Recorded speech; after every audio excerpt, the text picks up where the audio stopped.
英語聞き流し10分間、名作リスニング、英語テキストと MP3 ダウンロード、その他の物語は、ホームページよりご利用いただけます。88thpp.com 88thpp.com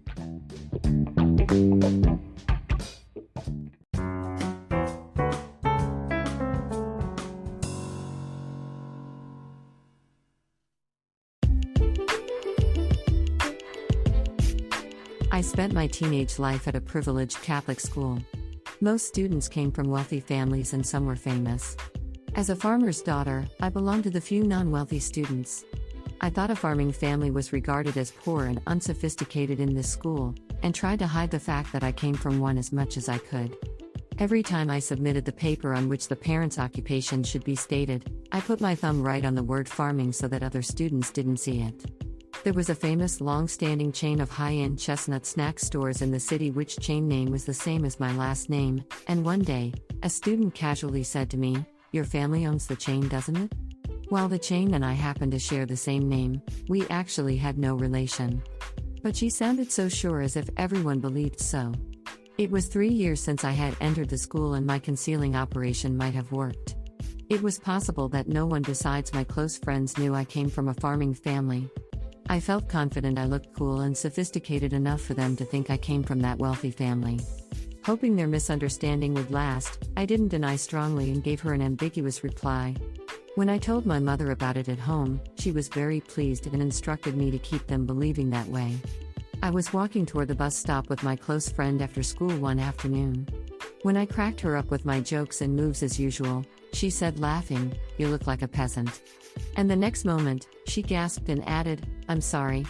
I wouldn't have cared if she had kept laughing, but her serious apology offended me. She remembered I was a farmer's daughter and thought her comment was inappropriate. I realized reference to a farming business required an apology, which meant she looked down on it. By the time I was a senior, I had grown weary of being a class clown just to be popular. I had tried everything to be cool but become doubtful if it was right to act someone else who wasn't real me. For seniors, the teacher asked attendants to a table manners class at a gorgeous restaurant one by one. Since some students were busy preparing for the entrance examination of universities and colleges, they were allowed to opt out of the class.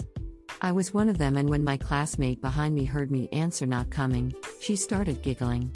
Then she said to me, "Even though your family is a farmer, you'd better learn table manners." The girl next to her was also giggling and said, "That's what we shouldn't tell her." It was a wake-up call. All those years everybody had known my family was a farmer and laughed at me inside while I pretended to be cool. What I had been doing so hard for years was nothing. Since that day, I stopped acting a class clown and returned to my true quiet self. A couple of days later, in a class journal that all students would read, I wrote, "I'm a farmer's daughter. Yet, I have been to a high-class restaurant, and I do know table manners."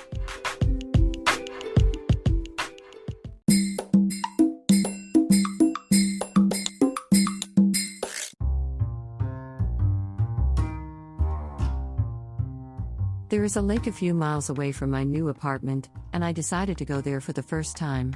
The local bus to the lake was surprisingly old-fashioned and worn out.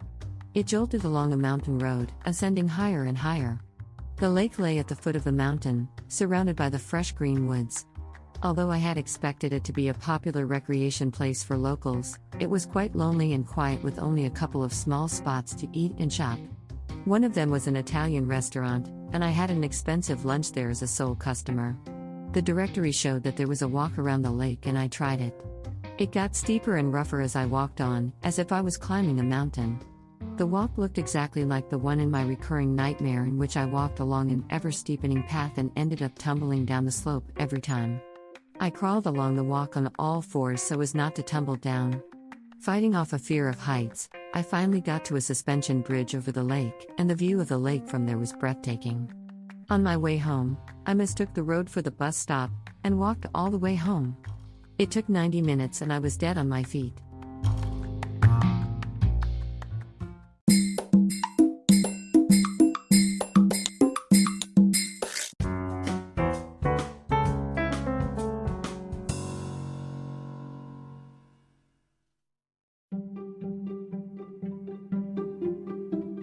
Audiobooks by Hidemi Woods. First audiobook, Japanese Dream by Hidemi Woods, on sale at online stores or apps.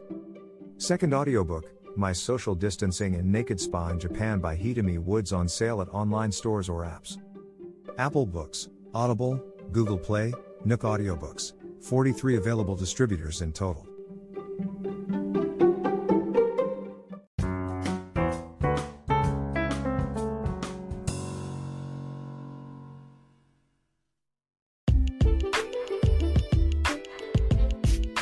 After the incident of table manners, I had closed a business of being a class clown at school.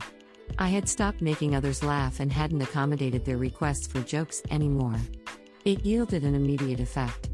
I used to be the center of a circle of students, but they were dispersed from me at an amazing speed. It was in my senior year and the class was divided according to the course the students had taken. In the group of my close friends, I was the only one who took the science and mathematics course while the others took the humanities, which led me separated from them in the homeroom class. Coupled with this situation, I became a loner within a month. It wasn't so hard for me, though. After all, it was just I got back to my old days in kindergarten when I hardly spoke to anyone. But a difficulty arose when the school held an assembly. To gather at the hall, the teacher made us to form into a line in pairs at the hallway. The students made a pair with each friend and waited chattering and yapping merrily. I had no one to make a pair and was standing alone silently at the tail of the line. A mere 1 month ago, they would scramble for me to make a pair. I realized how easy it was to become unpopular and how much time and energy I had wasted so foolishly for superficial friendship, thinking back to my long-time effort to become popular at school.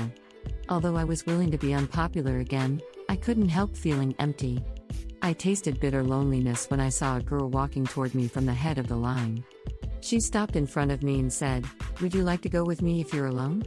She was the smartest girl at school who was somewhat shunned by other students because she was too earnest. I had known she was a big fan of my favorite band and I had once bought a sticker sheet of the band for her before.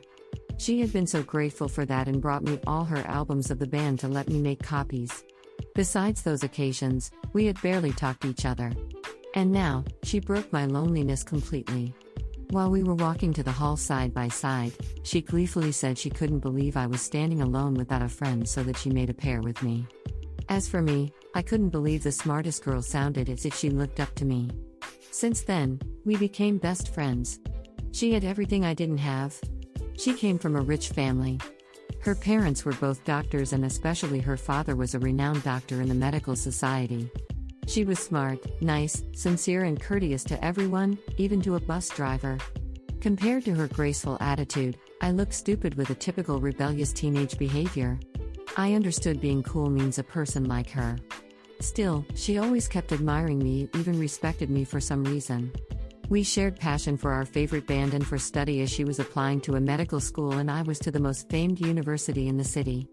As I was influenced by her attitude, I noticed she cured my wickedness. She totally accepted my true self and was even making me a better person. I wanted to be like her, but soon I would be taught the hard way that I could never be.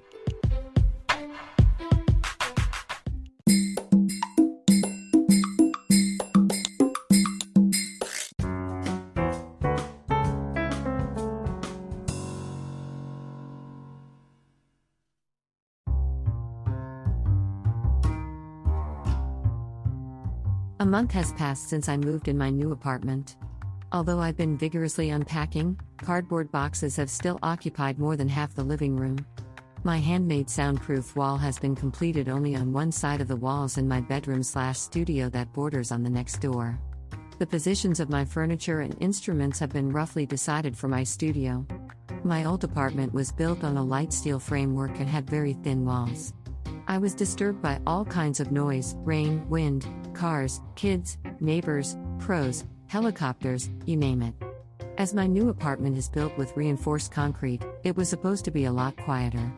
It actually was, but wasn't as much as I had expected. Unknown clanging noise coming from some pipe woke me up for several times, or I heard footsteps form the room above or below.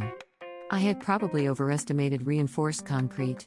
I know I should be content with much quieter surroundings here, but thinking about having gone through that hard and long process of the move, I want the kind of silence that I had imagined as a reward. I've been telling myself that it may get better when the whole soundproofing is done. Also, I shouldn't forget that there's no such thing as 100% satisfaction in this world after all.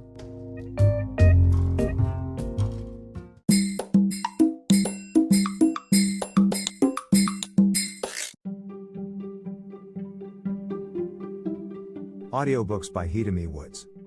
First audiobook, Japanese Dream by Hidemi Woods on sale at online stores or apps.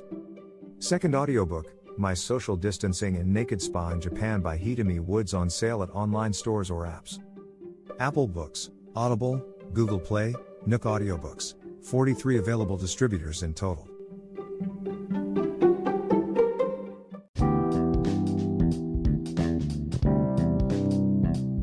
英語聞き流し10分間、名作リスニング、英語テキストと MP3 ダウンロード、その他の物語は、ホームページよりご利用いただけます。